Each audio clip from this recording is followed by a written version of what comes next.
Foi crescendo, foi se expandindo. A Coteminas comprou muitas empresas no Brasil todo, né? Até a Artex Santa Catarina, né? Então é uma empresa em expansão. E por que ele teve essa ambição, esse desejo de entrar na política? A Coteminas hoje tem fábricas na Argentina, tem unidades nos Estados Unidos, várias, tem também no Canadá e já tem na Índia. Então a Coteminas é um grupo internacional. E por que entrar na...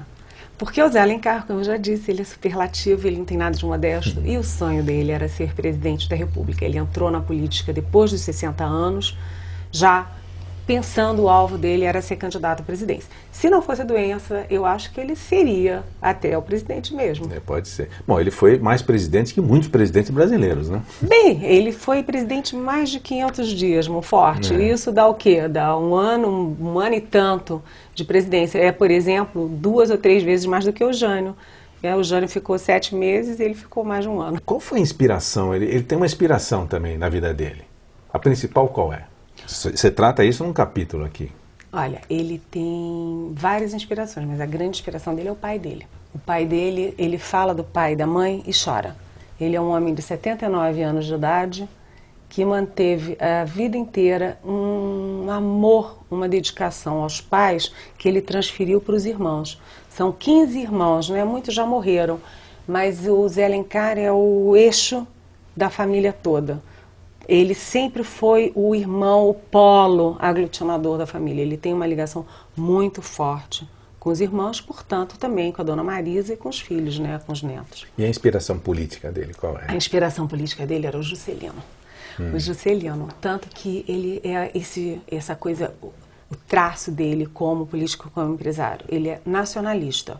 Então, ora ele era de direita, agora ele se diz de esquerda, mas o grande traço dele é nacionalismo. Ele se diz assim, o Brasil. Tanto que ele não gostou muito uma inconfidência, ele não gostou muito do título do livro, porque é José Alencar, Amor à Vida, e ele queria botar José Alencar, Amor ao Brasil. E por que foi Amor à Vida e não Amor ao Brasil? Porque, na verdade, é tudo isso. Quando você pensa na trajetória dele política, na trajetória dele empresarial, na trajetória dele de luta contra o câncer, que é uma coisa assim absolutamente fantástica, tudo isso pode ser resumido num grande amor à vida. Qual foi a sua impressão, a principal impressão que você teve de José Alencar? O que ele tem de mais sagaz, digamos? Olha, o Zé Alencar é um mineiro, é aquele mineirinho que finge que é modestinho e não tem nada de modestinho, mas o principal traço dele é a memória. Ele tem uma memória prodigiosa. É uma coisa assim absolutamente fantástica. Eu ficava assim abismada, porque ele dizia: lá em março de 1958. E eu dizia: não é possível que ele está lembrando isso. E ele lembrava a data, lembrava o nome completo da pessoa, lembrava às vezes diálogos. Ele tem uma memória assim que todo mundo queria ter.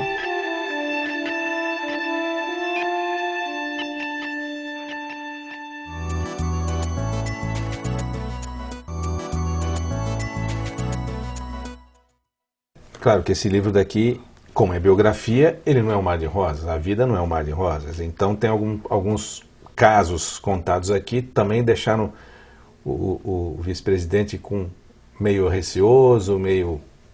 Claro, né? Por exemplo, o caso da paternidade.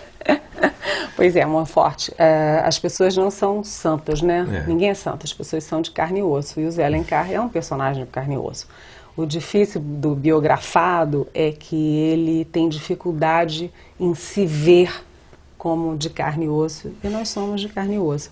No caso da paternidade, por exemplo, eu acho que foi um ponto fraco da história dele, porque se você olhar, por exemplo, na blogosfera, você tem 100% de condenação a ele. Você não tem ninguém na blogosfera, você pode pegar os vários blogs e ver como é que o cidadão comum se comportou e todo mundo foi contra ele.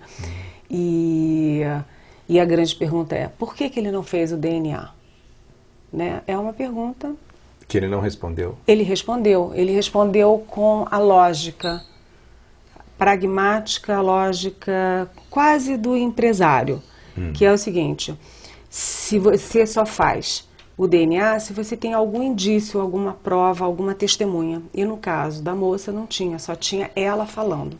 Então ele não podia se submeter a uma pressão, porque senão seriam, como naquela época as pessoas, os rapazes frequentavam, talvez hoje também, enfim, frequentavam e frequentam a chamada zona de meretrício, como ele chama, ele teria que fazer, sei lá, dezenas de DNA.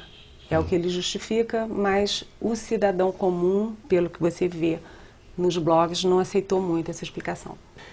Como é que ele conseguiu conciliar essa vontade de ser político e a vontade de fazer um império? Talvez não fosse nem o desejo dele, o objetivo principal, mas ele conseguiu construir esse império têxtil.